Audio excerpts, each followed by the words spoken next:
The morning of my daughter's wedding, I looked in the mirror and realized someone had already decided I didn't belong there.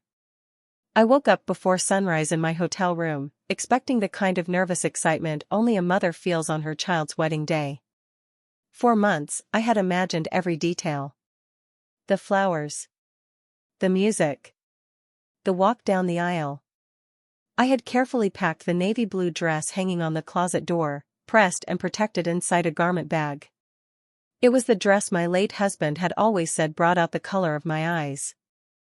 I planned to wear it proudly as I watched our daughter begin a new chapter of her life. The room was quiet except for the soft hum of the air conditioner. For a moment, everything felt normal. Then I noticed something strange. My pillow felt different. Lighter. I reached up instinctively and froze. My fingers touched bare skin where my hair should have been. I sat upright so quickly that the room seemed to spin. My heartbeat echoed in my ears. Slowly, carefully, I moved toward the bathroom mirror. The woman staring back at me looked familiar and unfamiliar at the same time. My silver hair, the hair I had spent decades caring for, was gone. I stood there without moving. Without speaking. Without crying. I simply stared.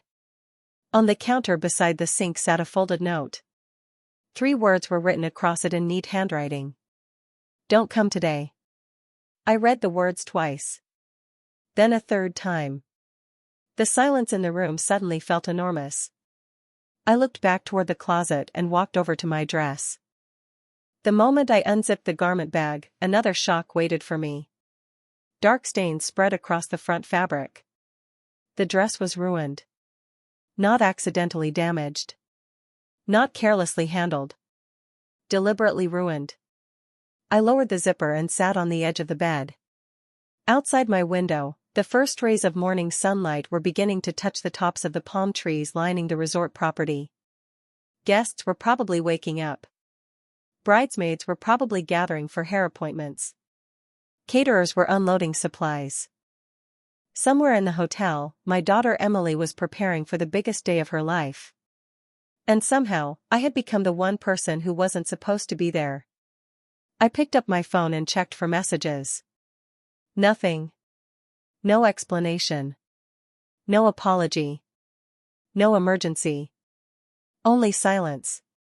Emily had always called me first whenever something went wrong. When she was 7 and scared of thunderstorms. When she was 16 and nervous before her driving test. When she was 23 and heartbroken after her first serious relationship ended. I had always been her first phone call. Yet now, on the morning of her wedding, there was nothing. I opened our text thread and stared at our last conversation from the night before. She had sent a heart emoji and told me she loved me. That was less than 12 hours ago. I tried calling her. The call went straight to voicemail. I tried again. Same result. My hands remained steady, but inside, questions multiplied faster than answers. Who had done this? Why? And perhaps most painful of all, did my daughter know? I stood and looked at myself one more time. The woman in the mirror looked older than 68. She looked tired. But she did not look defeated. Whoever had left that note expected me to disappear quietly. Whoever had ruined my dress expected me to stay hidden in this room. They expected embarrassment to be stronger than determination. They were wrong. Because as I stared at my reflection that morning, another realization settled into place. This wasn't simply a cruel prank. It wasn't a misunderstanding. It was a message. And before this wedding day ended, I intended to find out exactly who had sent it. I remained seated for several minutes, listening to the steady ticking of the clock beside the bed. Strange how ordinary sounds become louder when life suddenly changes direction. The wedding ceremony was scheduled for 2 o'clock that afternoon. Less than 6 hours away. I should have been meeting the bridal party for breakfast. I should have been helping Emily with the tiny details she always worried about. Instead, I sat alone in a hotel room filled with questions. My eyes drifted toward the framed photograph resting on the nightstand. I had packed it myself before leaving home. It showed Emily at 8 years old standing beside a birthday cake almost too large for her small frame. Chocolate frosting covered her smile. Her front tooth was missing. She looked completely fearless. Back then, it had always been the two of us against the world. After my husband, Thomas, passed away 20 years earlier, Emily and I learned how to carry on together. I worked long hours at a local insurance office while raising her alone. There were years when every dollar mattered. Years when I skipped buying things for myself so she could join school trips or summer activities with her friends. I never considered those sacrifices burdens. They were simply what mothers did. When Emily earned a scholarship to college, I cried in the parking lot after helping her move into her dormitory. Not because I was sad. Because I was proud. She had built a future through determination and hard work. For many years, we spoke almost every day. She called while driving home from work. She called when she wanted cooking advice. She called when she needed reassurance after a difficult meeting. Then, about 3 years ago, something slowly began to change. It was never dramatic. No arguments. No harsh words. Just distance. Small at first. A missed phone call here. A cancelled lunch there. When she introduced Ryan to me, I genuinely wanted to like him. He was polished, confident, and successful. He always knew the right thing to say. At least in the beginning. Looking back, I remembered little moments that had seemed insignificant at the time. Family dinners where Ryan answered questions directed at Emily. Holidays where he quietly redirected conversations. Gatherings where Emily seemed more concerned about his approval than her own happiness. None of it felt alarming then. It simply felt like the natural adjustment of a serious relationship. I stood and walked to the window. The resort grounds below were beginning to come alive. Employees arranged chairs near the ceremony site. White roses lined the aisle facing the ocean. Guests crossed the courtyard carrying garment bags and gift boxes. Life continued moving forward as though nothing unusual had happened.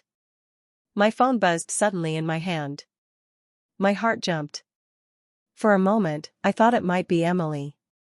Instead, it was a message from one of her bridesmaids, Ashley. The text was brief.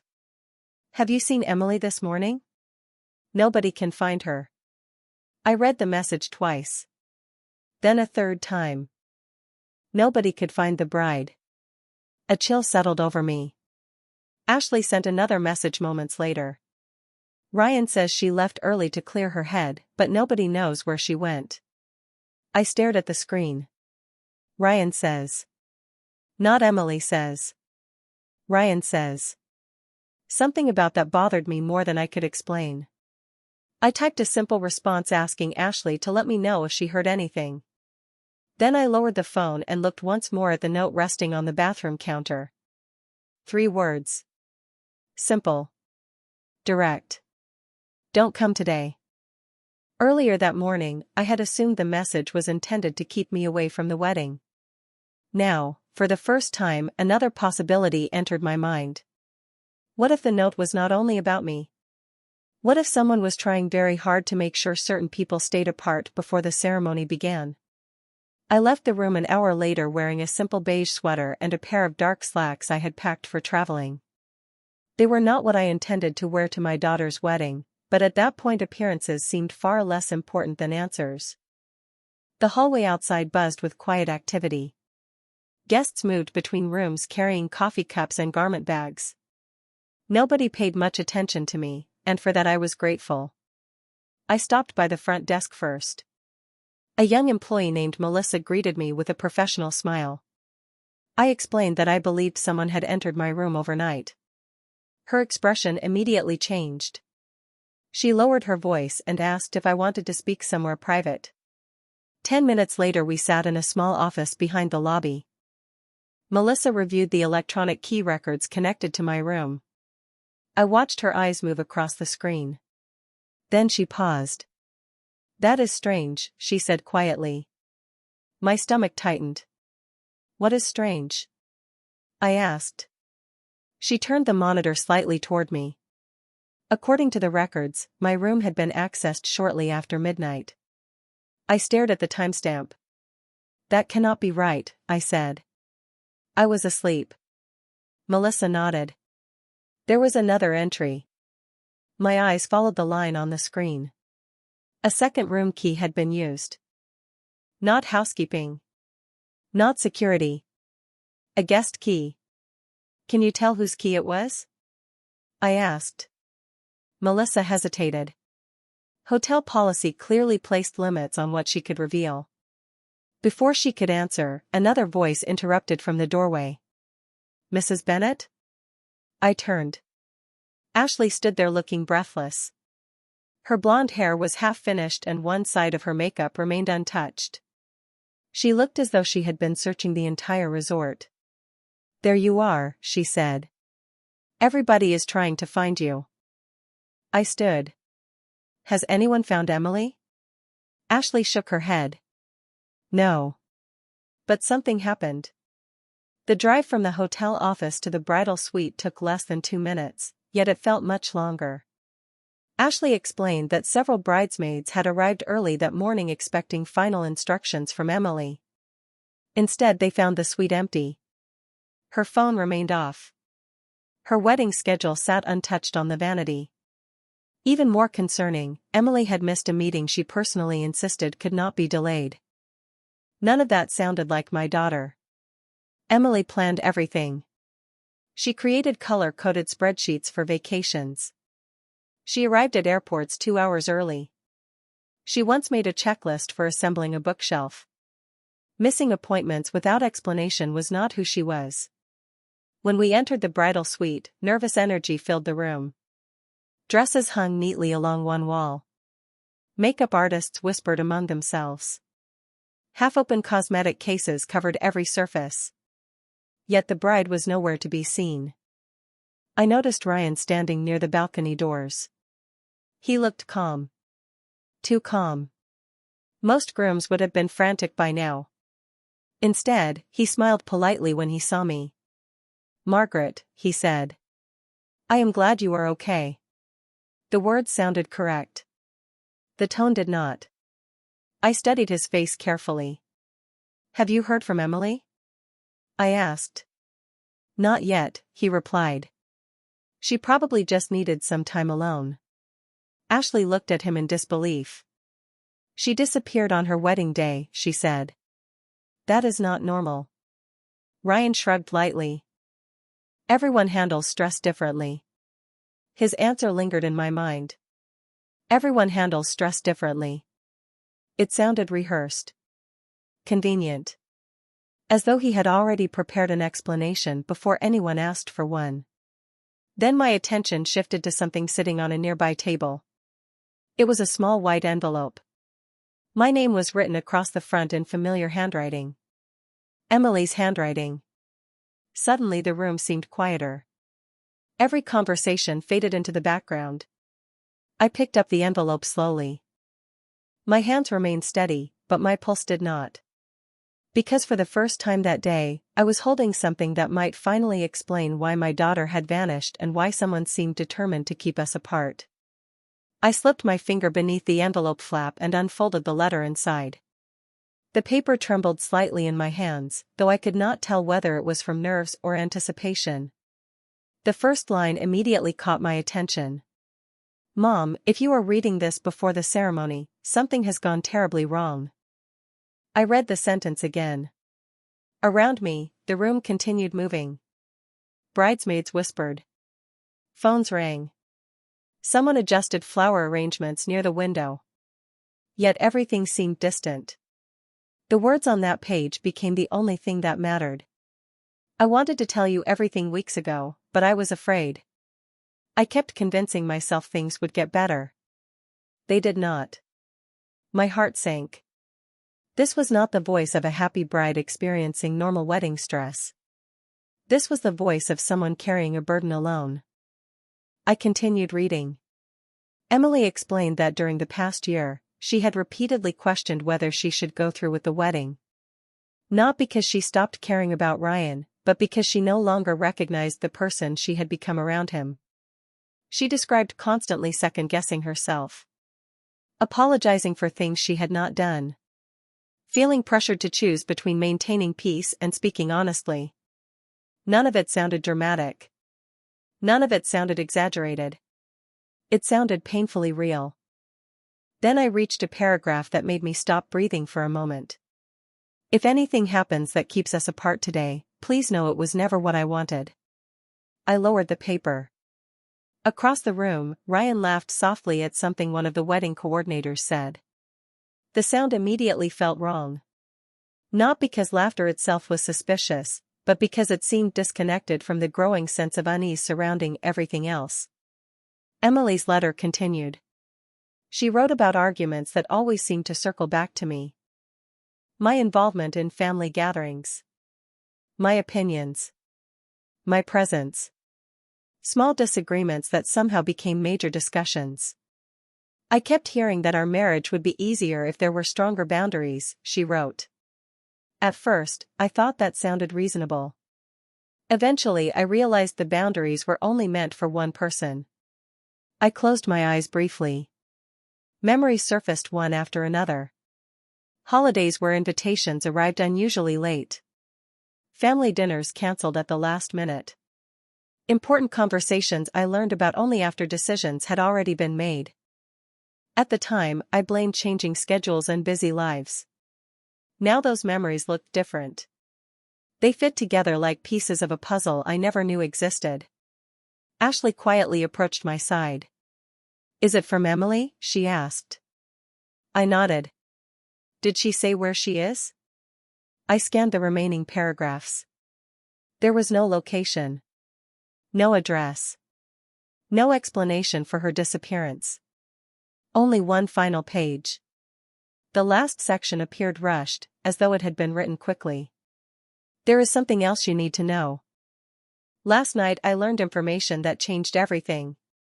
I tried calling you, but your phone went straight to voicemail. If I cannot explain it in person, find the blue folder." My eyes narrowed. Blue folder.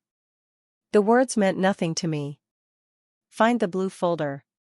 It contains documents Ryan never wanted anyone to see. The room suddenly felt smaller. More crowded. More tense. I turned the page over. There was nothing else. No signature. No location. No instructions. Just silence. Ashley looked at me expectantly. "What does it say?" she asked. Before I could answer, another voice cut through the room. "Margaret." Ryan stood a few feet away watching me. His expression remained calm, but his eyes had changed. He was no longer pretending not to notice the letter. He knew exactly what I was holding. And for the first time that day, I saw something I had never seen in him before. Concern. Not concern about Emily. Not concern about the wedding. Concern about what I might discover next. Ryan took a slow step toward me, his smile never fully disappearing. It was the same smile I had seen at countless family dinners and holiday gatherings. Polite. Controlled. Difficult to read. Yet now I noticed something beneath it. Tension. The kind that appears when someone realizes a situation is moving beyond their control. "Emily writes a lot when she is stressed," he said casually. I would not take everything too seriously. His words landed strangely. He had not asked what the letter said. He had not asked whether Emily was safe. Instead, he immediately questioned her credibility. Ashley noticed it too. I could see it in the way her expression tightened. I folded the letter carefully and slipped it into my purse. "I think I will decide for myself what to take seriously," I replied. Ryan laughed softly. "Of course." Then he glanced toward the large windows overlooking the ocean. "The ceremony starts in a few hours. Everyone is already nervous. The last thing we need is more confusion." More confusion. Another carefully chosen phrase. Not concern. Not worry. Confusion. As though the real problem was not Emily's disappearance but people asking questions. Before I could respond, Ashley's phone buzzed. She looked down and immediately straightened. "It is Sarah," she said. "She wants to talk to you." I recognized the name. Sarah Mitchell had been Emily's closest friend since college. The two of them had once been inseparable. Lately, however, I had noticed Sarah appearing less frequently around wedding events. At the time I assumed life had simply become busy. Now I wondered if there was another reason. Ashley handed me the phone. Sarah sounded breathless. "Mrs. Bennett, please tell me you found Emily." "No," I answered. "Have you heard from her?" There was a pause. "Not directly," Sarah said carefully. "But I think I know why she disappeared." Every sound in the room seemed to fade. "What do you mean?" I asked. Sarah lowered her voice. 3 nights ago Emily came to my apartment. She was upset. More upset than I have ever seen her. She said she discovered something about Ryan. My grip tightened around the phone. "What kind of something?" Another pause followed. "Documents," Sarah said. "Financial documents." The words immediately brought me back to the final line of Emily's letter. "Find the blue folder." "Did she tell you what was in them?" I asked. "Not everything," Sarah replied. "Only that she felt betrayed. She said she needed time to verify what she found before confronting him." My thoughts raced. Across the room Ryan remained engaged in conversation with a wedding coordinator, but I noticed him glance in my direction more than once. He was watching. Waiting. "Sarah," I said quietly, "did Emily mention a blue folder?" Silence. Then a sharp intake of breath. "Yes." My heart skipped. "You know about it?" "I saw it," she replied. "She carried it with her that night." "Where is it now?" Sarah hesitated. "I do not know. But she told me one thing before she left. She said if anything happened before the wedding, the folder would explain everything." I looked out toward the ocean beyond the windows. Waves rolled steadily onto the shore. Guests wandered along pathways unaware that the wedding they came to celebrate was beginning to unravel. Somewhere, my daughter was missing. Somewhere, answers existed. And now for the second time in less than an hour, someone had pointed me toward the same mystery. The blue folder. Whatever was hidden inside it had frightened Emily enough to disappear on the morning of her wedding.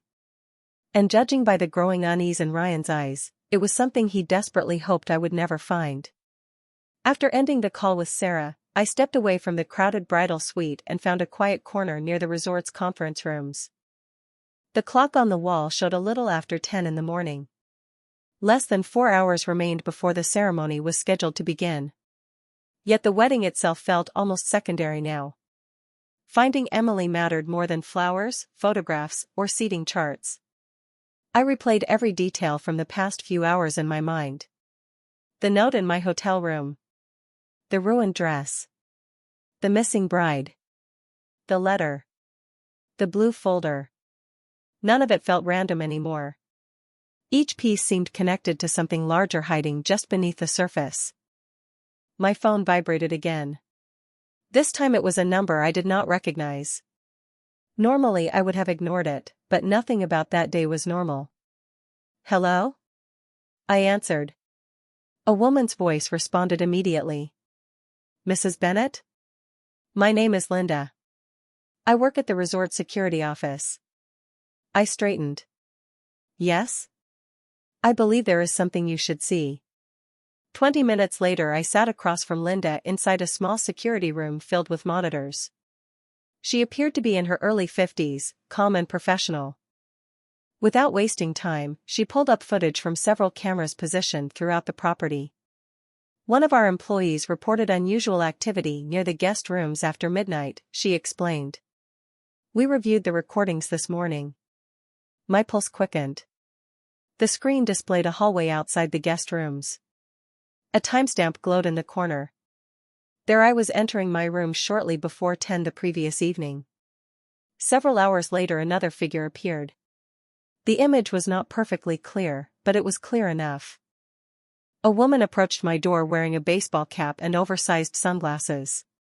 She used a key card and entered. "Can you zoom in?" I asked quietly. Linda enlarged the frame. My breath caught. The woman looked very much like Emily. Not definitely. Not conclusively. But enough to make my stomach sink. "There is more," Linda said. She advanced the footage. Roughly 20 minutes later the same woman exited carrying something rectangular beneath her arm. A folder. Blue. I stared at the screen. For a moment neither of us spoke. "Do you know where she went afterward?" I finally asked. Linda switched cameras. The woman crossed the lobby and exited through a side entrance leading toward the parking lot. Another camera captured her speaking briefly with someone waiting beside a dark sedan. The image sharpened. This time there was no uncertainty. Ryan stood beside the vehicle. I felt the air leave my lungs. They spoke for less than a minute. Then the woman walked away while Ryan drove off. Linda paused the recording. "That is all we have," she said gently. My thoughts raced. If Emily truly entered my room, then she may have been the one who left the letter. She may have been trying to warn me. But why meet Ryan afterward? Why take the folder? Why disappear immediately after? The questions multiplied faster than the answers. Then something else caught my attention. On the screen, just before Ryan entered the driver's seat, he placed a hand on the roof of the car. For a brief second sunlight reflected off a piece of paper resting inside the windshield. A parking pass. Linda zoomed in as much as possible. Most of the text remained unreadable, but one word stood out clearly. Harborview. The name meant nothing to me. Yet instinct told me it should. I pulled out Emily's letter once more and read it carefully from beginning to end. Halfway through, I noticed something I had overlooked earlier. One sentence mentioned a conversation she and I had shared months before about childhood memories near the Harborview Marina. My heart skipped. Emily had not included that memory by accident. It was the first real clue she had intentionally left behind. Harborview Marina sat less than 15 miles from the resort, yet the drive felt much longer. Every traffic light seemed to hold me in place while my thoughts raced ahead. Emily and I had visited the marina dozens of times when she was young. On summer weekends we would buy sandwiches from a small waterfront cafe and watch sailboats drift across the bay. It had always been our place. Somewhere safe. Somewhere quiet. If she had hidden a clue there, she wanted me to find it. By the time I arrived, the afternoon sun hung high above the water. The marina looked much the same as I remembered. White boats rocked gently against wooden docks. Seagulls circled overhead. Families wandered along the boardwalk carrying ice cream cones and shopping bags. Everything appeared normal. Yet I felt as though I had stepped into the middle of a mystery I still did not fully understand. I parked near the eastern dock and walked slowly toward the waterfront cafe. The owner, an older man named Frank, had operated the place for years. To my surprise, he recognized me immediately. "Margaret Bennett," he said with a warm smile. "It has been a long time." I smiled back. "Too long." His expression softened. "Emily came by this morning." My heart nearly stopped. "She was here?" Frank nodded. "A little after 7. She seemed distracted. Kept checking her phone." I leaned forward. "Did she leave anything?" Frank studied me carefully for a moment before reaching beneath the counter. He placed a small brass key on the surface between us. Attached to it was a faded blue tag. My pulse quickened. "She told me if you arrived, I should give you this." I stared at the key. "Did she say anything else?" Frank hesitated. "Only that she was sorry." The word settled heavily inside me. Sorry. Not frightened. Not angry. Sorry. As though she believed I had already been hurt by something she could not prevent. Frank pointed toward a row of private storage lockers near the far end of the marina. She mentioned locker 32. I thanked him and walked quickly along the docks. The key felt cold in my hand. Wind carried the scent of salt water across the harbor. My shoes echoed softly against the wooden planks. When I reached locker 32, I paused for a moment before inserting the key. The lock clicked open. Inside sat a single blue folder. For several seconds I simply stared at it. The same blue folder. The one mentioned in Emily's letter. The one Sarah had seen. The one Ryan apparently never wanted anyone to find. I opened it carefully. The first documents appeared ordinary enough. Bank statements. Property records. Investment accounts. Then I noticed something unusual. Several forms contained my name. Not as a witness. Not as a reference. As an owner. Confused, I turned the pages more quickly. My breath caught. Hidden among the paperwork were transfer agreements involving a piece of property I had inherited from Thomas years earlier. A lakeside parcel worth far more today than when we first purchased it. According to the documents, ownership was scheduled to transfer shortly after the wedding. Not to Emily. To a business entity connected to Ryan. I sat down heavily on a nearby bench overlooking the water. Suddenly dozens of conversations from the past year returned to me. Casual questions about the property. Suggestions that I simplify my estate planning. Comments about how difficult land ownership could become as people grew older. At the time they seemed harmless. Now they looked very different. Then another document slipped from the folder. A handwritten note from Emily. Just one sentence. Mom, I finally learned what he really wanted. For a long moment, I sat motionless with the folder resting on my lap while boats drifted quietly across the marina. The water sparkled beneath the afternoon sun, completely unaware that my understanding of the past year had just changed forever. Emily had not disappeared because she was uncertain about marriage. She had disappeared because she had uncovered a plan. A plan that somehow involved my property, hidden legal documents, and a future she no longer trusted. I continued sorting through the contents of the folder. Several pages contained email exchanges between Ryan and an attorney. Others included business proposals connected to a development company I had never heard of before. Again and again, the same lakeside property appeared in the paperwork. The numbers attached to it were staggering. What had once been a quiet family retreat had increased dramatically in value after a new highway project was approved nearby. Suddenly, everything made sense. The casual conversations. The repeated questions. The pressure to simplify my estate planning. Ryan had never been interested in preserving family traditions. He had been studying an investment opportunity. My phone rang. Ashley. I answered immediately. Margaret, where are you? She asked. Her voice sounded urgent. At Harborview Marina. You need to come back. My stomach tightened. Why? There was a brief silence. Emily is here. For a moment I could not speak. What did you say? She came back about 20 minutes ago, Ashley replied. Nobody knows where she has been. She refuses to speak to Ryan. She asked for you. I closed the folder and stood. My hands remained steady, but my heart felt as though it might break through my chest. Emily was safe. After everything that had happened, that single fact mattered more than any document. The drive back to the resort felt shorter than before.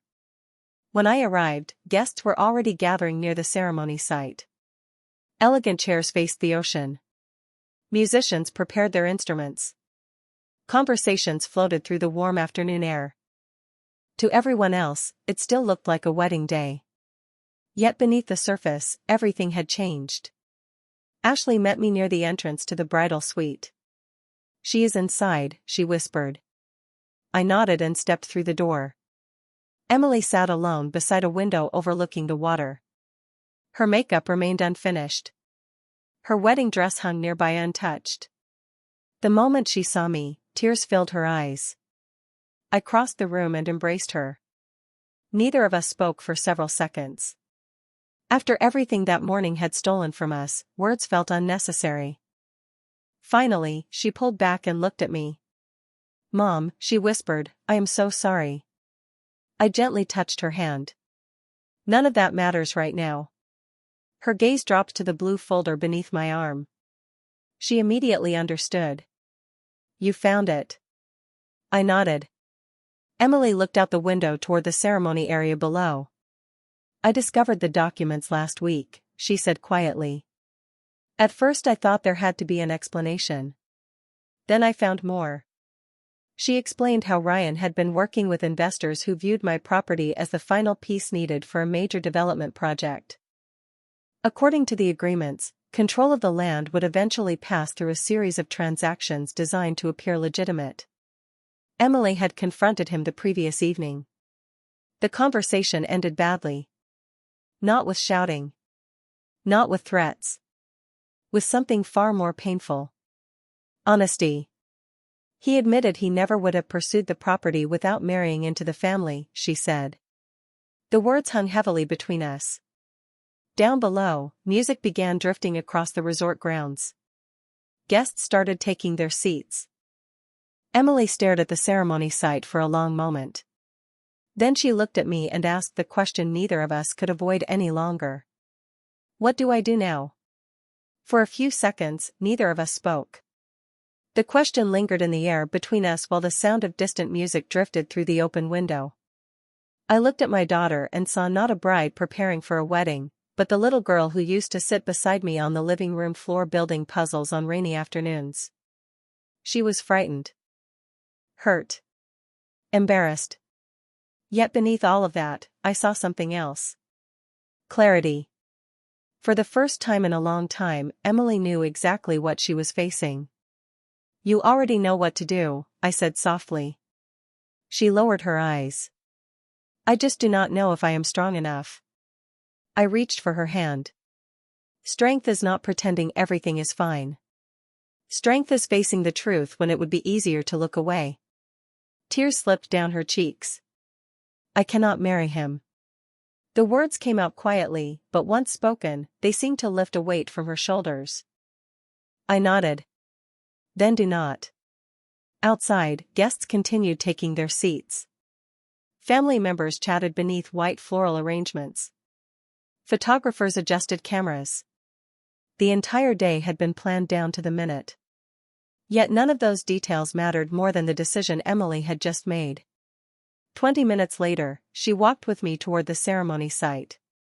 Conversations gradually faded as guests noticed us approaching together. Ryan stood near the front beside the officiant. At first he smiled, clearly expecting the ceremony to begin. Then he noticed Emily was not wearing her wedding dress. The smile disappeared. We stopped a few feet away. The ocean breeze moved gently through the rows of chairs. Nobody spoke. Finally, Emily took a breath and faced the gathered guests. "I owe everyone an apology," she said. "But there will not be a wedding today." A ripple of surprise moved through the crowd. Ryan stepped forward immediately. "Emily, maybe we should discuss this privately." His voice remained calm, but urgency hid beneath the surface. Emily shook her head. "We have had enough private conversations." She held up several documents from the blue folder. "I recently learned things I should have known before agreeing to marry anyone." Ryan's expression hardened. "This is a mistake." "No," Emily replied. "The mistake was believing someone who cared more about opportunities than people." Silence settled over the ceremony site. Nobody needed dramatic accusations. Nobody needed raised voices. The truth was already visible. Ryan looked around and seemed to realize that whatever control he once held over the situation was gone. Without another word, he turned and walked away from the ceremony area. No one followed him. No one stopped him. The guests remained seated, watching quietly as the day transformed into something none of them expected. Emily stood beside me looking exhausted but relieved. The officiant eventually stepped forward and gently dismissed the gathering. People began leaving in small groups. Some offered hugs. Others offered kind words. Nobody seemed angry. Only surprised. As the crowd slowly disappeared, Emily and I remained near the ocean. The sun was beginning its descent toward the horizon, casting golden reflections across the water. "Mom," she said softly, "there is something else I need to tell you." I looked at her. "What is it?" Fresh tears filled her eyes. "The note in your room. The damaged dress. I did not do those things." I studied her face and immediately knew she was telling the truth. "I believe you," I said. She looked stunned. "Just like that?" I smiled gently. "Because I finally remember who you are." A few months later, life looked very different. The property remained protected. The development deal disappeared. Ryan became nothing more than a painful chapter we no longer needed to revisit. Emily moved into a small apartment near my neighborhood. We started having Sunday dinners again. Nothing extravagant. Just simple meals and long conversations. The kind we used to share years earlier. One evening, as we sat on my back porch watching the sunset, Emily asked whether I regretted everything that had happened. I thought about it for a moment before answering. "No," I said. "Because losing an illusion is painful. But finding your way back to the people who truly matter is worth it." Emily smiled through tears and rested her head on my shoulder. And for the first time in a very long time, everything felt exactly as it should.